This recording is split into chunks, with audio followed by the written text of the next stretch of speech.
In this video, we'll be going over what house hacking is and how you can live for free.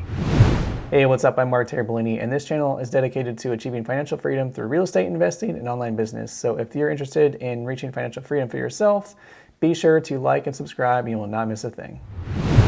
I'm super excited about this video today because house hacking is one of my favorite strategies and a very, very powerful way to take your finances to kind of the next level.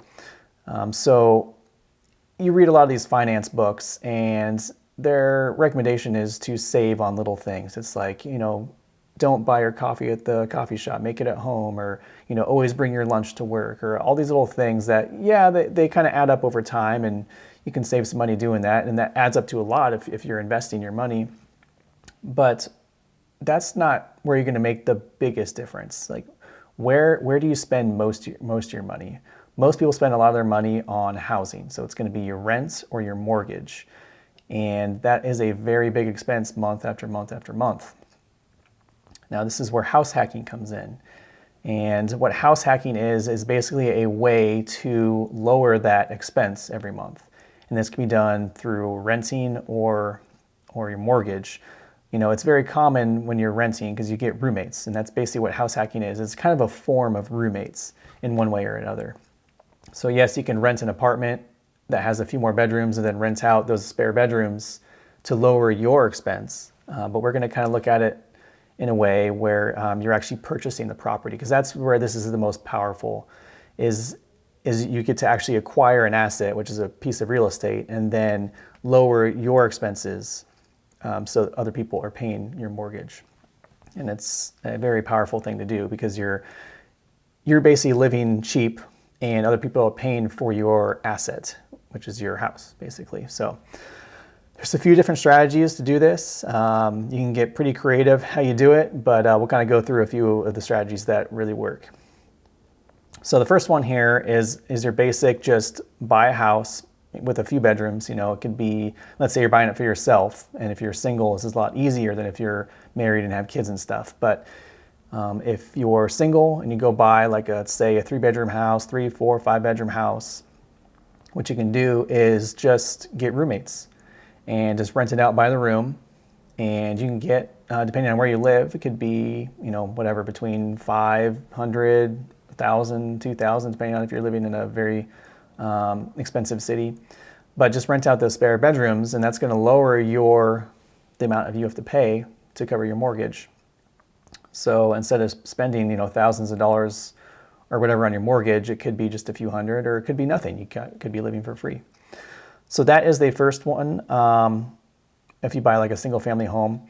And also with that strategy, you don't have to have a full-time roommate. You can actually put bedrooms on Airbnb. So it could be just a specific bedroom in your house, and maybe you rent it out for, $40 a night plus the cleaning fee of $10 or something. So maybe you get $40, $50, something like that a night for just someone staying in one of your rooms. And you have to kind of open yourself up and,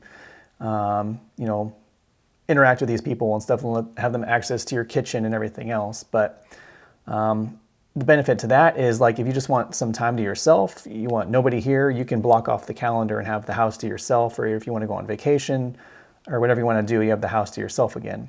Whereas with roommates, it's you're stuck with them for however long their lease is, 6 months, a year, whatever it is, and they're always here. So, but that's an excellent way if you have a single family home to kind of hack away at your expenses.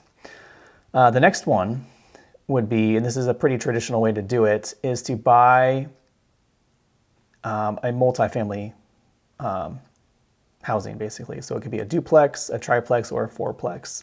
You can get more units, but then it gets into investment properties. Over 4 units is an investment property. So you're going to have different kinds of financing, which is going to require you to pay more out of your pocket. So stay under 4, or under 5, I should say. So 1 through 4 is completely open. So what you can do is, let's say, for example, you buy a fourplex. There's a total of 4 units.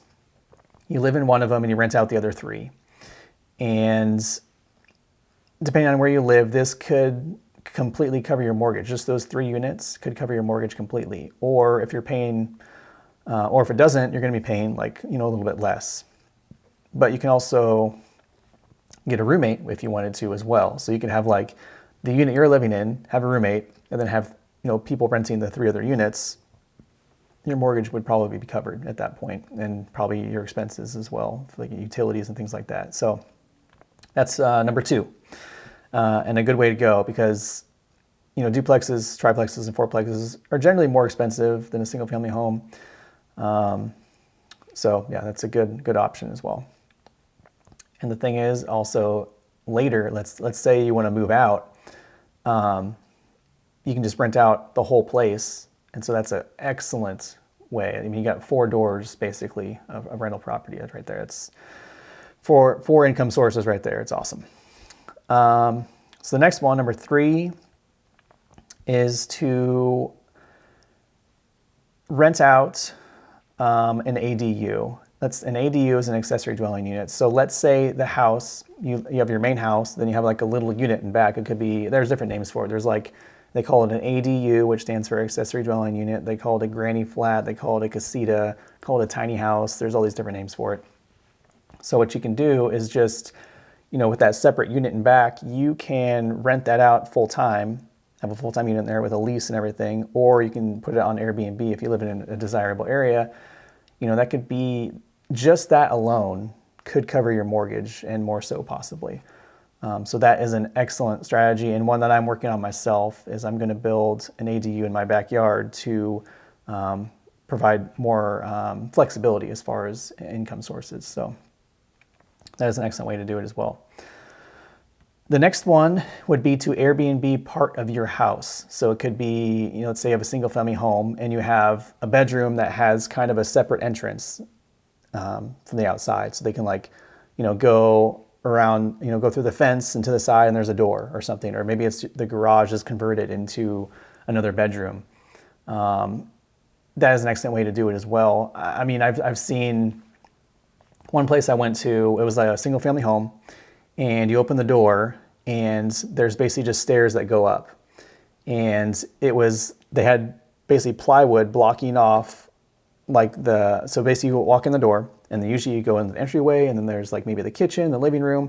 That was all boarded off with plywood. It was kind of janky, but it was boarded off. So you just open the door, go upstairs, and then there's like a bedroom, 2 bedrooms and a bathroom. And they had signs on each bedroom just to know which one you go into. But, that was basically a person kind of turning half their house into Airbnb units.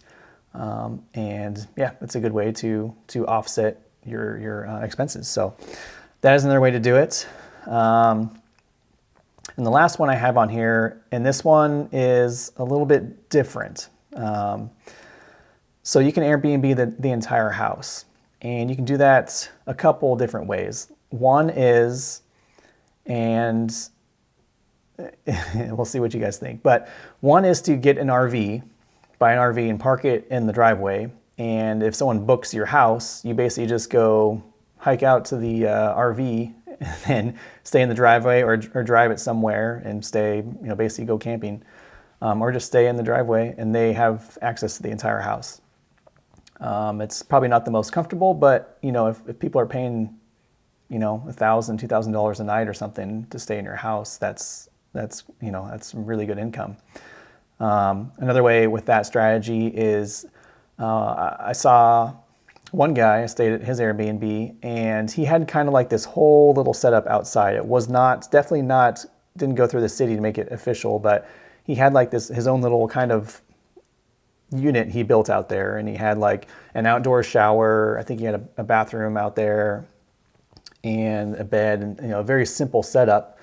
And it was kind of like camping, but he would just kind of like go out there and chill and watch TV. He had kind of like his own little unit out there. It definitely wasn't, its own like ADU where it was like official separate unit, but he made it work. It was basically like camping in his backyard, and he was upfront about it in his listing and stuff, but it was fine.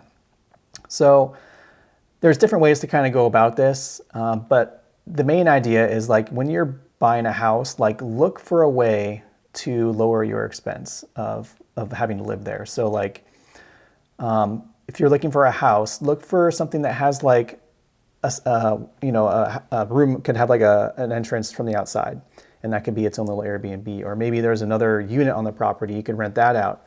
Or, another way to do it is like you could live, like let's say you have a small house on the property, like you could put your large house on Airbnb, and then you can go stay in the tiny house when people book it. And so like there's all these kind of ways to think about it, and you just kind of want to think like, what could I do with this property that could work for me so I can keep my expenses very low. So that's the best way to approach it, because you're going to be living for free, and you could potentially like actually profit hundreds, if not thousands of dollars a month. And basically like you're making money, you live for free, and you're getting loan pay down on your mortgage. And it's very powerful because that allows you to save a lot of money, and you can take that money and invest it into stocks or further real estate or your business ventures or whatever it may be. So I highly, highly recommend you trying this out because it definitely works. So if you enjoy this content, be sure to like and subscribe, and I will see you in the next video.